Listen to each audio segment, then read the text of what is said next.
This week's top stories.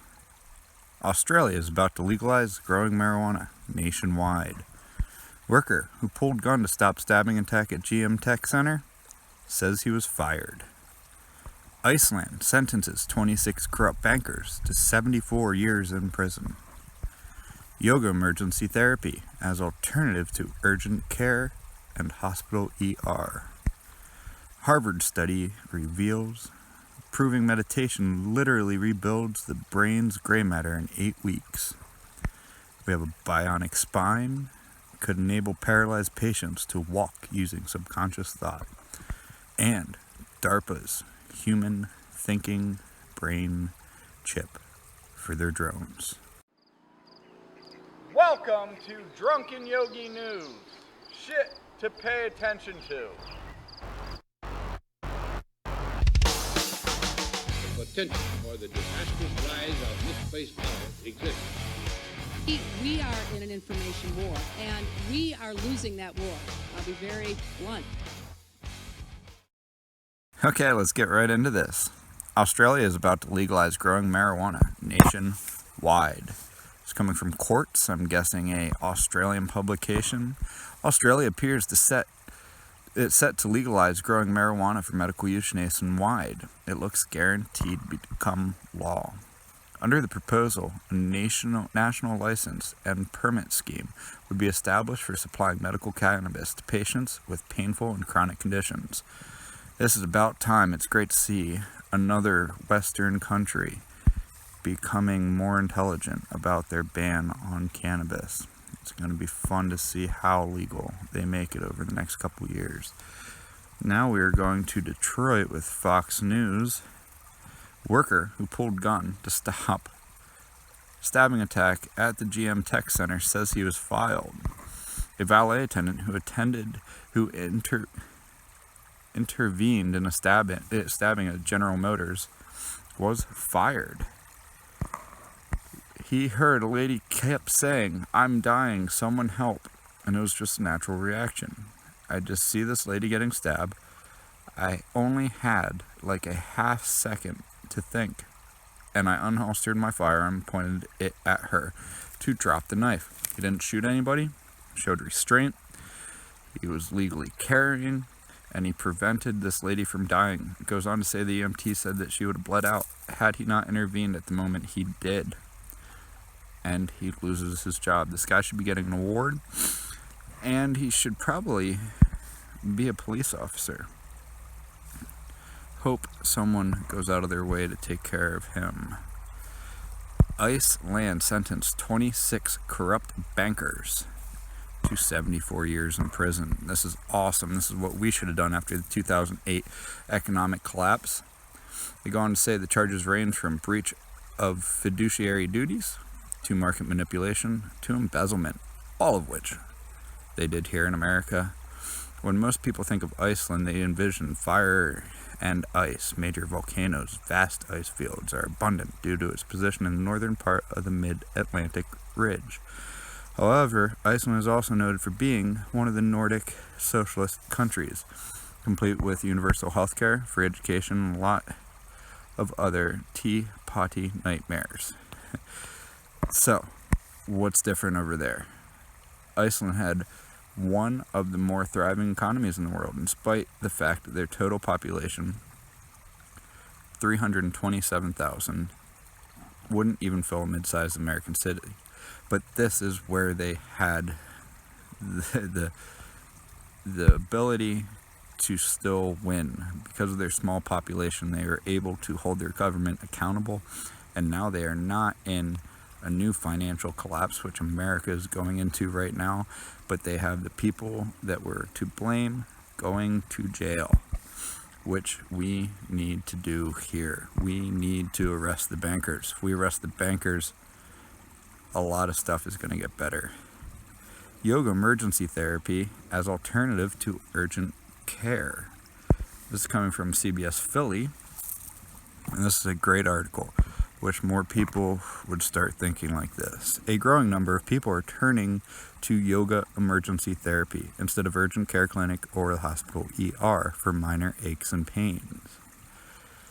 It's helped me to become stronger both emotionally and physically, Kate said. So it's a huge impact on my life.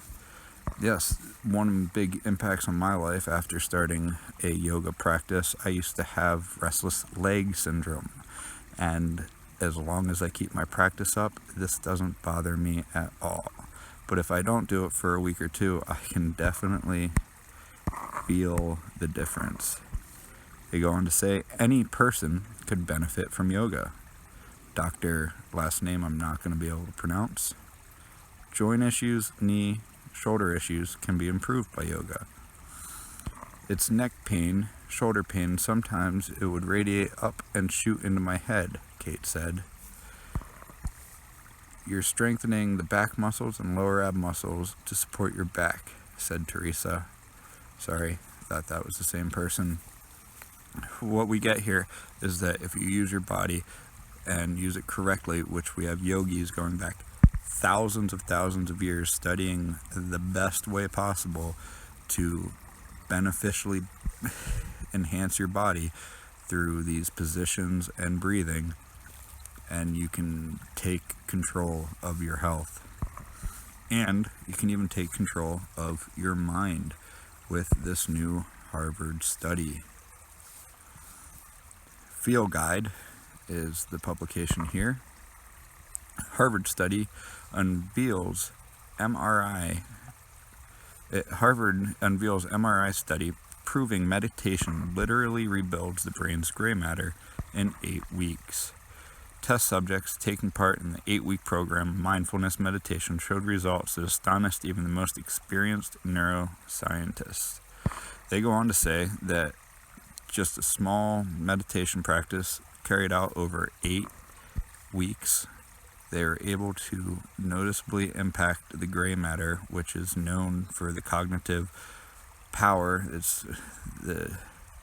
Let's see here. They go on to say participants spent average of 27 minutes per day practicing mindfulness exercise, and this is all it took to stimulate major increase in gray matter density in the hippocampus, the part of the brain associated with self-awareness, compassion, and introspection. This is so great. You can physically change your brain just by practicing mindfulness and meditation. You can improve it. It can make you feel better. It allows you to take control of your life.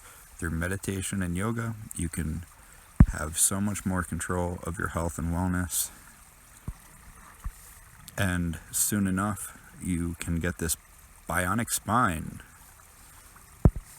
put into your brain and have control over a lot more. And this is coming from The Guardian. Bionic Spine could enable paralyzed patients to walk using subconscious thought. Australian scientists hope that the tiny device, just 3 centimeters long and a few millimeters wide, will enable paralyzed patients to walk again by allowing them to control bionic limbs with the power of subconscious thought. The new device, dubbed the Bionic Spine, is the size of a small paperclip and will be implanted in 3 patients in Melbourne next year. Doctors will make a tiny cut in the neck and feed the catheter containing the Bionic Spine through blood vessels leading to the brain until it rests upon the motor cortex, part of the brain where nerve impulses that initiate voluntary muscle movement come from.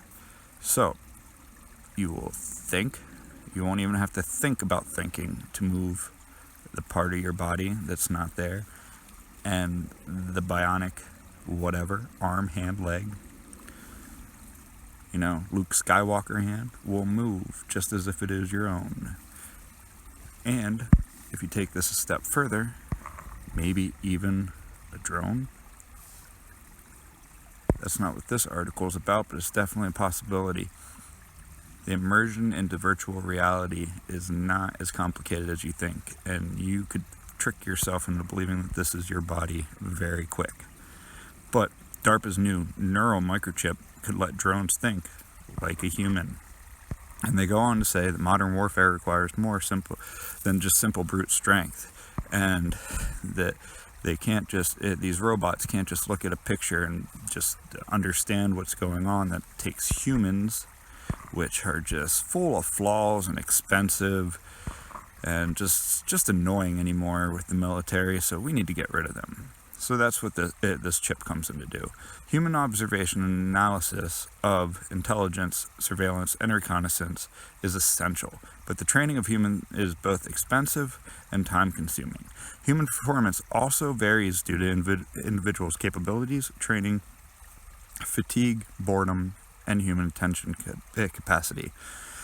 This is going to be the big thing we see over the next couple years with these deep learning systems, these AI technologies coming online. We are all going to be seen as second-rate, retarded citizens just to keep around because of nostalgia. If we just keep letting this narrative play out with anybody coming in saying we are humans and we want this technology to benefit us, not replace us.